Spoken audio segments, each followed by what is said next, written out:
Professor doctor Mohammad Shahbaz, Beijing institute of technology China से इनका ताल्लुक है। अस्सलाम वालेकुम and a very good morning. कैसे हैं आप? मैं बिल्कुल, आप कैसे आपको वेलकम करते हैं। ये बताएं, बीजिंग चाइना ने तो हमें भी भेजी है, वैक्सीनेशन है, तो वहाँ पर हो गई है सबको वैक्सीनेशन चाइना में? हाँ जी, चाइना वाले जो हैं वो डे बाय डे चीज़ें जो प्रोसेस में हैं, वैक्सीनेशन हो रही है। अब जाहिर सी बात है, इतनी बड़ी आबादी है तो उनको वैक्सीनाइज करने में टाइम लगेगा, but they are on the way. वो हमारी तरह नहीं है कि ठीक है हमें चाइना से डोनेशन मिल गया वैक्सीन की फॉर्म में तो हम दोबारा फिर से वेट करें कि और वैक्सीन आएगी तो फिर हम लोगों को लगाना शुरू करेंगे। और मेरे ख्याल में इनको भी बाकी दुनिया से, रशिया है, चाइना, अमेरिका है, यूके है, उन्होंने वैक्सीन की रिसर्च के ऊपर काम शुरू किया तो पाकिस्तान को भी करना चाहिए था, बजाय कि हम वेट करते।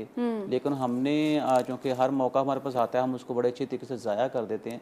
अभी जैसे अब टेक्नोलॉजी की बात कर रहे थे इंट्रोडक्शन के अंदर के 2020 जो है वो रेवोल्यूशन जो है उसका ईयर हमने बनाना था। तो मैं आपको बता दूं जो ग्लोबल रैंकिंग पाकिस्तान की हुई है उसमें जैसे हम करप्शन में 4 दर्जे ऊपर हुए हैं तो इनोवेशन में 2 दर्जे हम नीचे हुए हैं। अच्छा। तो हमने तो 2020 को इस तरह से लिया है। जहाँ तक दूसरी बात है कि बिल्कुल ठीक है, दुनिया जो है वो लॉकडाउन में है, लेकिन हमें थोड़ा चाइना से भी सबक सीखना चाहिए कि उसने इस चैलेंज को कैसे अपॉर्चुनिटी बनाया, तो कैसे उन्होंने अपनी इकॉनमी या जीडीपी उसका साइज बढ़ाया। हमारा तो डे बाई डे सुकड़ता जा रहा है। तो ये चीज़ें हम तो अभी माइनस पे खड़े हुए हैं। जी बिल्कुल माइनस पे खड़े हैं। अभी हम तो कर रहे हैं कि 1.5 जो है वो शायद ग्रोथ रेट जो है हम अचीव कर। कितनी है हमारी जीडीपी?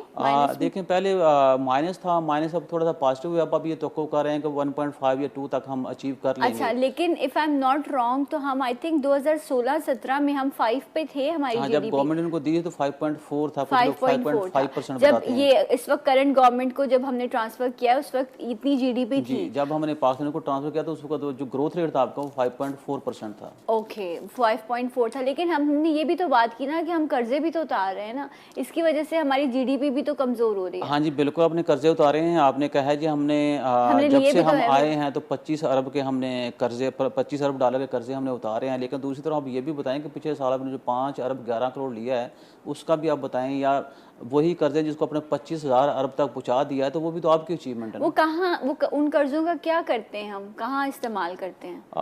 जो हिस्ट्री बताती है वो मेरे अपने जो असेसमेंट है कि शायद जितना कर्जा हमने लिया उसको हमने अनप्रोडक्टिव प्रोजेक्ट्स में लगाया है। जैसे कि अनप्रोडक्टिव में देख लें कि वही जो कंजम्पशन पैटर्न हमारी सोसाइटी को वो ट्रेंड दिया जा रहा है उसी तरफ हम लगा रहे हैं। अगर हम अच्छा, क्योंकि कुछ देखिए, अब डेफिनेटली मैं एक करंट अफेयर एंकर नहीं हूँ, बट मैंने कुछ चीज़ें इस तरह की जानी और सुनी। जिस तरह इससे पहले जो गवर्नमेंट थी उसके बारे में बात करते थे, वो करते क्या है, वो तो सड़कें बनाते रहते हैं, ये सड़क बना दो, वो सड़क बना दो, राइट।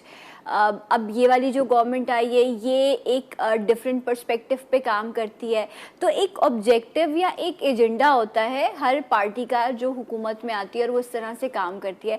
लेकिन डोंट यू थिंक कि जिस कंडीशन में इस वक्त पाकिस्तान जैसा मुल्क है, वहाँ पे इंफ्रास्ट्रक्चर से लेकर, तालीम से लेकर, मेडिकल से लेकर, लोगों को शऊर से लेकर, हमें हर चीज़ पर जो है वो अपने डोनेशन को या अपने रेवेन्यू को मल्टीप्लाई करना होगा। सबको ऐसा नहीं हो सकता कि हम सिर्फ एक ही काम में सारा पैसा लगा दें। नहीं, उसमें देखें ये जो आपका क्वेश्चन है ये जा रहा है उस तरफ के शायद हमारी गवर्नमेंट का ये एजेंडा है कि इससे पहले जितनी गवर्नमेंट्स थी उन्होंने कुछ नहीं किया। नहीं, मेरा ये मकसद नहीं है।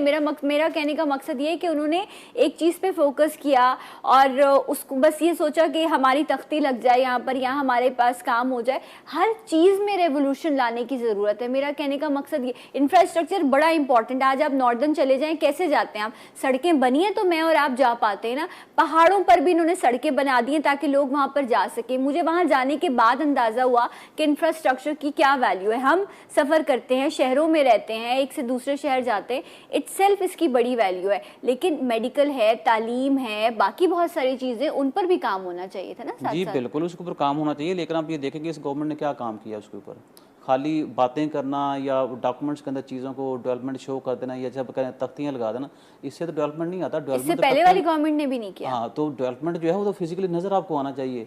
अब देखना ये देखें, आप अगर इस गवर्नमेंट को देखें पिछले 2-2.5 साल से इनके पास कोई ऐसा कॉम्प्रिहेंसिव प्लान हो, कोई पॉलिसी इन्होंने की हो।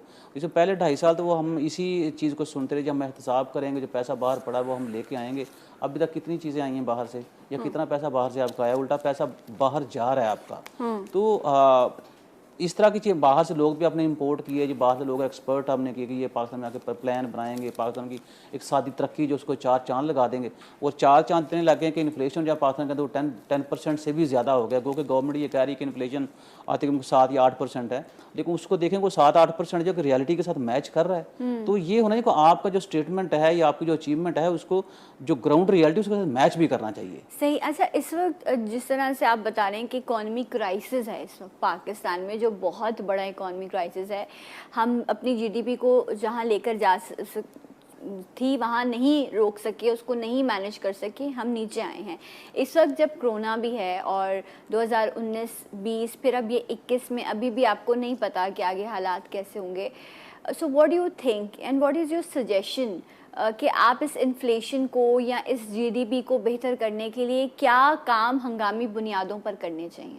वो देखें, अगर आपको याद हो मेरा पहला प्रोग्राम जो आपका था उसके अंदर हमने कास्ट एफिशिएंसी की बात की जी, थी। एग्जैक्टली। तो कास्ट एफिशिएंसी जो है एग्रीकल्चर सेक्टर के अंदर आपकी होनी चाहिए, आपकी इंडस्ट्री के अंदर होनी चाहिए। तो वो जब तक आप कास्ट ऑफ प्रोडक्शन को डिक्लाइन करने के लिए रिसर्च जो एंड डेवलपमेंट जो आपके एक्सपेंसेस है या उस एक्टिविटीज़ का तवज्जो नहीं देंगे, तो मेरा नहीं ख्याल कि आप इन्फ्लेशन जैसा जो बहुत बड़ा दुश्मन है इस गवर्नमेंट का, उसको आप कंट्रोल कर पाएंगे। आप देखें ना कि आपका एग्रीकल्चर सेक्टर जो है वो भी डेफिशिएंसी का शिकार है।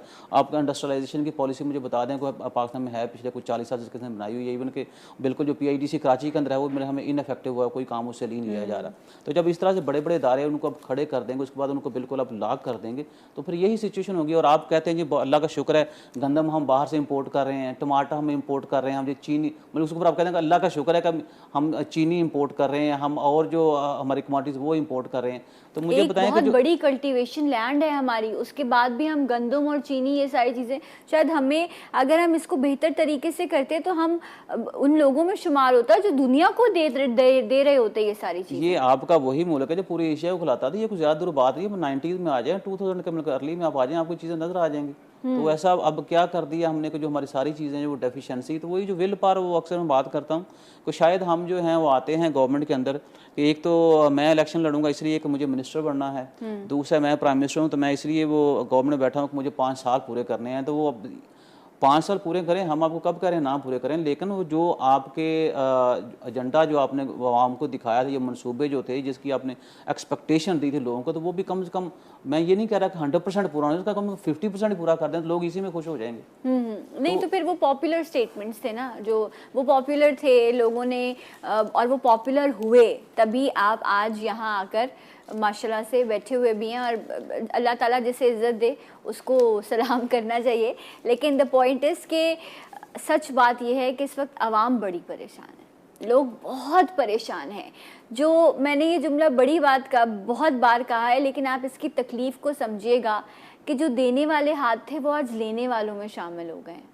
ये तो बहुत बड़ी बात है। मैं जैसे इंफ्रास्ट्रक्चर की बात हो रही तो मैं बाय रोड इस दफ़ा कराची आया हूँ, तो मैं जो ही आप कहाँ से आए हैं? मैं गुजरांवाला से आया हूँ। आप गुजरांवाला जी से आए जी। हैं? तो आप जामशोर से नीचे आप उतरे तो यकीन करें, मैं वो दोस्त से कल बात करते गया, मेरा दिल करता मैं गाड़ी खड़ी करके रोऊं। लोगों के जो हालात थे ना, मतलब कि मैंने अपनी इन गुनाहगार आंखों से स्कूलों के अंदर जो ना मोशी बंधे हुए देखे हैं, जानवर बंधे हुए, तो वहाँ स्कूलों के अंदर तो बच्चे पढ़ते हैं, जानवरों का तो कोई काम नहीं होता। तो ये जब इस तरह के आप समझें कि सोए रहेंगे तो फिर सिचुएशन बद से बदतर होती जाएगी। हाँ, तब्दीली ये ज़रूर आई है कि लोग पहले से ज़्यादा चीखने लग गए हैं। अब चीखने लगे? हाँ, चीखने लग गए हैं, तो ये तब्दीली ज़रूर आई है। हाँ, एक तब्दीली ये बहुत बड़ी तब्दीली थी कि जो लास्ट इलेक्शंस हुए थे उसमें एक बहुत बड़ी तादाद यंगस्टर की थी जो निकली, जिसने वोट दिया, जिसने एक बाशऊर शहरी होने का, सिटीज़न होने का जो है वो सबूत पेश किया। अब जब उसने अपने अंदर ये वो तब्दीली लेकर आया तो फिर वो सवाल करने का तो पूरा हक रखता है ना कि मैं आया था, मैं आपके लिए आया था, मैं लाइन में भी लगा, इतना खर्चा हुआ, सब कुछ हुआ, नाउ व्हाट, मैंने क्या नहीं उसमें अब देखें यूथ मेरे ख्याल में अभी भी क्वेश्चन नहीं पूछ रही। ये जो लोग क्वेश्चन पूछ रहे हैं, चीख रहे हैं, ये मिडिल एज के लोग जो है ना वो इस चीज़ के ऊपर, या वालदैन जो हैं, अब ये करें, या वो बंदा जिसके कंधों के ऊपर जिम्मेदारी है तो वो उस जिम्मेदारी को पूरा करने के लिए वो सर्वाइवल की जंग लड़ रहा है। यूथ तो शायद अभी भी कुछ पोर्शन जो वो ये कह रहा है कि जी मुल्क को ठीक होने में अभी टाइम लगेगा, तो अगले 5 साल भी उनको दे दें। मैं मानता हूँ कि मुल्क को ठीक होने में टाइम लगेगा। मेरा क्वेश्चन ये है, जो पिछले 2.5 साल में हमने मुल्क दिया, उस वक्त उसमें कौन सी आप तब्दीली लेके आए वो मुझे बता दें आप। अच्छा, तो मतलब ये मुझे एक बात बताएं, ऑफ द रिकॉर्ड बात है ये ये जो बात की जाती है कि जी अभी हम सीख रहे हैं या हमारा कोई तजर्बा नहीं है, तो क्या इस फिर पहले सीख लेते कहीं से जाकर, इंस्टीट्यूट नहीं है कोई इस तरह से जो सिखा सके कि हाउ टू रन द, कि आपने मतलब एक डिसीजन जो है वो आपकी कंट्री को कहाँ से कहाँ पहुँचा देता है, ठीक है, आपको किस डिक्लाइन पर ले आता है, और आप 2.5 साल बाद भी अगर कोई ये स्टेटमेंट दे तो फिर क्या दिल करता है कि बंदा उसको क्या जवाब दे आगे से? पहली बात तो ये है कि ये क्वेश्चन आपका ऑफ द रिकॉर्ड नहीं है सर, इस बात है होने रहे, चल रहे, लोग देख रहे हैं इसको। दिल तो मेरा यही, लेकिन हकीकत यही है कि यही सवाल बनता है। हम ऑफ द रिकॉर्ड मैं वो बात बताता हूँ, प्राइम मिनिस्टर साहब ने एक बड़े हमारे वो जय्यद सियासतदान है, तो उनको ये कहा था कि मैं आपको बार बार कहा था टीम बनाएं, बार बार कहा था टीम बनाएं। मेरे ख्याल में आपको नाम का अंदाजा हो गया होगा। तो जब अब ये कहते हैं कि हम पिछले 22-23 साल से हम जंग लड़ रहे थे, जिहाद कर रहे थे, तो 22-23 सालों में आपको सीखना चाहिए था कि 22-23 सालों में आपको पता करना चाहिए था कि मुल्क के चैलेंजेस क्या हैं। सॉरी टू से मेरी इस गवर्नमेंट को यही नहीं पता कि मुल्क के मसाइल क्या हैं। ये चीज़ें आपको सीखनी चाहिए थे वक्त के साथ साथ। अब आप ये कहें जी वो 2.5 सालों बाद, और आप ये बात शुरू में भी कर सकते थे। अब 2.5 साल क्यों आपने इस चीज़ को आलाप हमें सुनाया कि जी वो हम एहतसाब कर रहे हैं जी, हम बाहर वाला पैसा जो पाकिस्तान के अंदर ला के इस्तेमाल करेंगे, वो तो अब शेयर में पूरा मुल्क भेज दिया। अच्छा, लेकिन एहतसाब तो हुआ ना, इससे भी नहीं इनकार कर सकते। नहीं, बिल्कुल इनकार नहीं कर सकते, लेकिन ना हो, ये अदालतों का काम है, बाकी सारी चीज़ें अदालतें भी अपना काम कर रही हैं, इदारे भी अपना काम कर रहे हैं, लोगों की, इवन के जो इस वक्त सिटिंग गवर्नमेंट है उसके भी बहुत सारे लोग हैं, जो ये शुगर स्कैंडल आया था, इसके अलावा अभी जो एक और सेनेटर के वो जो मामलात आए हैं जिसमें सीटें बिकती हैं। अब एक बंदा इतना पैसा देगा तो फिर वो आके कमाएगा भी तो ना, उसका भी तो हक बनता है। यहाँ पे तो फिर हम गलत हो गए ना, हम उसको बोले वो ना कमाए, उसने कमरे भर दिए पैसे रख के अगले को देने के लिए, तो वो फिर क्या करेगा, वो कैसे कवर करेगा? देखिए सर, मैं एक आम सा आदमी हूँ और एक आम सा इकोनॉमिस्ट हूँ, जो सीधी बात है। तो मेरा तो जो क्वेश्चन होता है वो आउटकम के ऊपर आकर मेरी बात खत्म होती है कि ठीक है आपने ये सारा कुछ किया, लेकिन इसका आउटकम क्या रहा? आउटकम निकलना चाहिए। लोग जो हैं वो भी तो तब्दीली की जो लोग बात कर रहे हैं वो तो आउटकम की बात कर रहे हैं। लोगों को फर्ज करो अगर रोटी सस्ता वो नहीं मिल रही, लोगों की लिविंग कास्ट जो है वो बढ़ रही है, लोगों का मेडिसिन जो है वो उसके एक्सपेंडिचर बढ़ रहे हैं, या हेल्थ स्पेंडिंग बढ़ रही है लोगों की, तो वो लोग तो ये कहेंगे इससे जो पिछला दौर था वो इससे ज़्यादा बेहतर था। लोगों ने ये कहना शुरू कर दिया। आप सर्वे करके देखिएगा, लोग अब ये कहते हैं कि जो पिछली गवर्नमेंट थी वो इस गवर्नमेंट से बहुत हद तक बेहतर थी। तो उसकी वजह ये कि लोगों को बल्कि अभी मैं पिछले दिनों किसी शादी में बैठा तो वहाँ को बात ग्रोथ की हो रही है, तो मैंने इनसे कहा था मुल्क जो है पाकिस्तान ये इन्फ्लेशन सेंसिटिव कंट्री है। दुनिया में कुछ मुल्क होते हैं जिनको ग्रोथ से बड़ा कंसर्न होता है, लेकिन यहाँ भी ग्रोथ से भी कंसर्न में होना चाहिए, लेकिन आपको थोड़ा सा तवज्जो देनी चाहिए कि लोगों की जो है ना एक्सेस टू फूड जो है उसको आसान करें, वो कैसे कर सकते हैं। तो उसमें आप एक ज़री मुल्क हैं तो आपको ज़राअत का शोबा जो कम से कम उसको तो पूरी तवज्जो देनी चाहिए।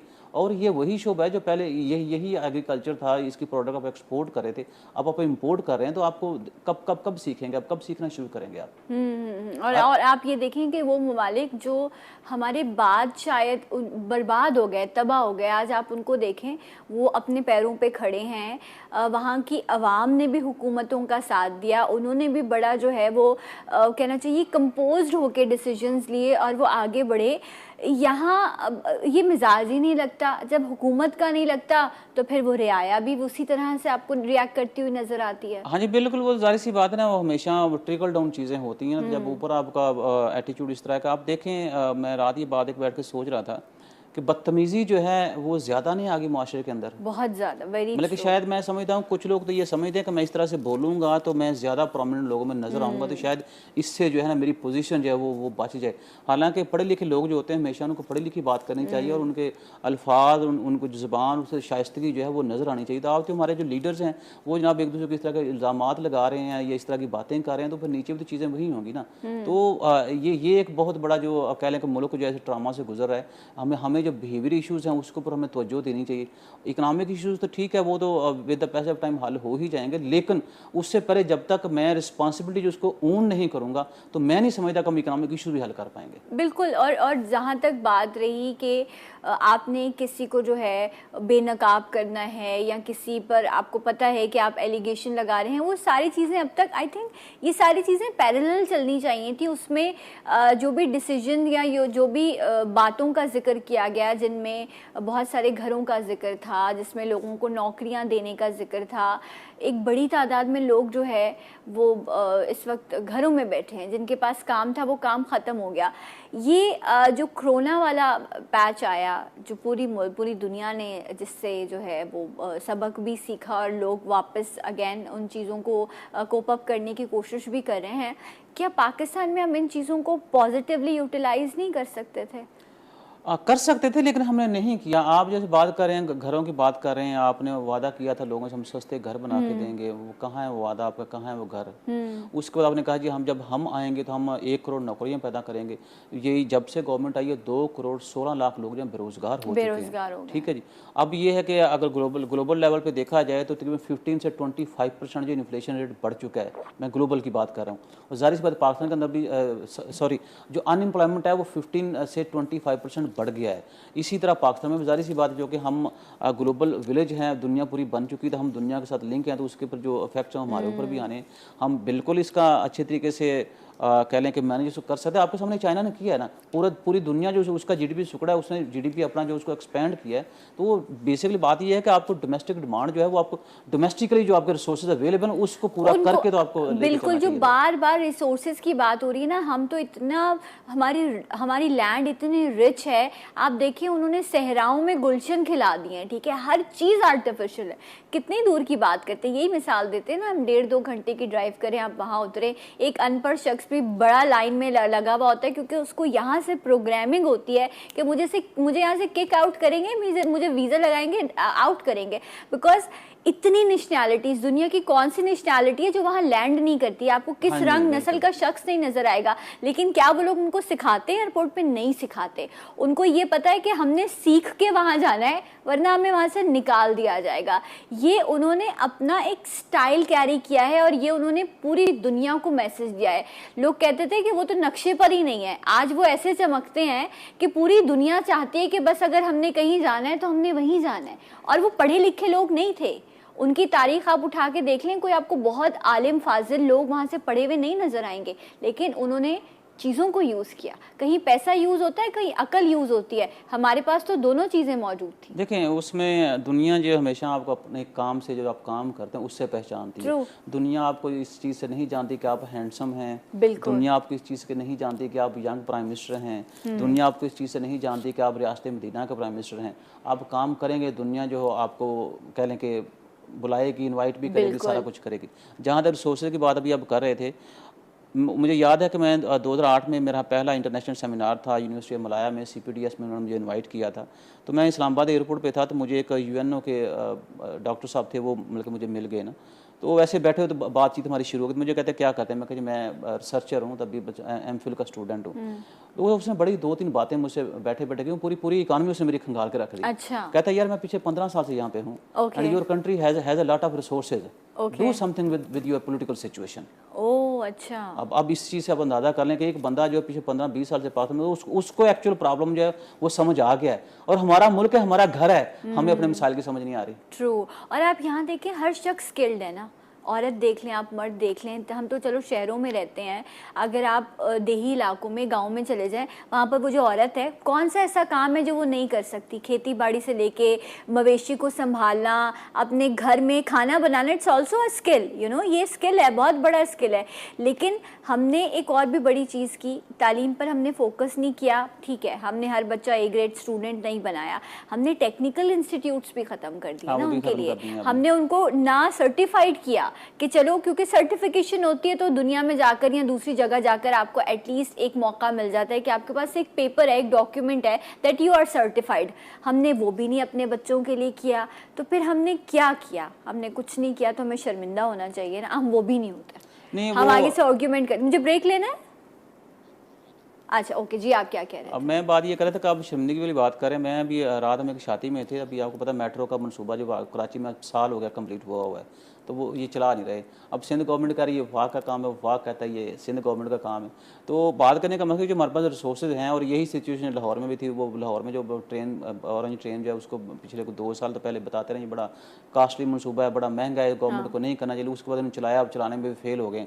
तो मुझे कहीं ऐसा लगता है कि शायद जो प्रोजेक्ट्स पिछली गवर्नमेंट्स ने बनाए थे या पिछली गवर्नमेंट जो लॉन्च करके चली गई, तो उसको हमने बजाय कि इफेक्टिव बनाने की, उनको हमने फेल करने में ज़्यादा टाइम लगाया है। जी बिल्कुल। ताकि हम ये शो कर सकें कि हम जो हैं वो ज़्यादा विजन रखते हैं या हमारी नज़र ज़्यादा तेज़ है। तो पिछली गवर्नमेंट जो थी उन्होंने आपके रिसोर्सेज ज़ाया किए। मेरा क्वेश्चन यहाँ पे ये है कि ठीक है, उन गवर्नमेंट्स ने भी काम नहीं किया, वो बहुत अच्छा काम कर सकते थे लेकिन नहीं किया। लेकिन जो किया है उन्होंने कम से कम वो तो अब चला के दिखा दें। शख्सियत परस्त हो गए हम जी जी। कुछ ज़्यादा ही ना। हम ये नहीं सोचते कि आई एम सॉरी टू से कि कितना बड़ा मकाम मिल जाता है ना ऐसे लोगों को, कि आपको एक कौम की जो है वो किस्मत बदलने का मौका मिलता है। तो आई थिंक ऐसे लोगों को तो बहुत ही ज़्यादा नेचर से और हकीकत से करीब होना चाहिए। ये नफ़रत है, ये साजिश है, किसी की लेग पुलिंग है, ये सब चीज़ें शायद इंसान के अंदर मौजूद है। लेकिन मुझे लगता है ऐसे लोग तो बड़े कदावर होंगे जिनको अल्लाह ताला इतने लोगों में से चुन के और ऐसे मनसब पर बिठा देता है। लेकिन फिर जब आप उनकी ऐसी बातें सुनते हैं और उनके ऐसे काम देखते हैं तो फिर आप कहते हैं कि ये फ़कीरी और ये बुजुर्गी ये फिर ऐसे लोगों के बस के काम नहीं नजर। मैं इसमें थोड़ी सी अपनी एग्जांपल दूंगा। मैं जब स्टूडेंट था रिसर्च का अप्लाइड इकोनॉमिक रिसर्च सेंटर में, I was doing my MS, तो उस वक्त मुझे बड़ी परेशानियां हुई रिसर्च सीखने में और जो हमारे स्टैटिस्टिकल टूल हैं वो सीखने में। लेकिन मैंने उस वक्त एक वादा किया कि जब अल्लाह ताला की मैं ये चीज़ें सीखूंगा करूंगा, अल्लाह ताला की ज़ात मुझे इस पोजीशन पे लेके आएगी, तो फिर मैं वो रुकावटें जो है ना जो बल्कि मेरे बाद ये जनरेशन आएगी वो मैं दूर करूंगा। और अल्लाह सच्चा जानता है, मैं कोई बड़ी बात नहीं कर रहा कि आज डेली मेरे पास ईमेल्स आती हैं और मैं डेली ईमेल्स का रिप्लाई करता हूँ। मैंने कभी ये नहीं सोचा कि मेरे सीवी के ऊपर 600 पब्लिकेशंस हैं या मैं पाकिस्तान की 74 साल हिस्ट्री का हाईली साइटेड प्रोफेसर हूँ, तो मुझे वो सरिया जो ना वो यहाँ पे लगा लेना चाहिए। आज भी यूथ मुझसे मिलती है, बच्चे मुझसे मिलते हैं, तो मुझे सिर्फ एक ही क्वेश्चन पूछते हैं कि सर ये इतना कुछ अब कैसे मैनेज कर लेते हैं कि जो ही हम आपको ईमेल भेजते हैं, ठीक 5 मिनट आपके ईमेल का रिप्लाई आया था, हम आपको व्हाट्सएप पे मैसेज भेज रहे हैं तो व्हाट्सएप पे आपको मैसेज तो ये बड़ी इंपॉर्टेंट चीज़ है कि जो भी आपको अल्लाह ने दिया है फिर आप उसको दूसरों तक भी जो है फ्लोट करें। बहुत बहुत शुक्रिया, थैंक यू सो मच।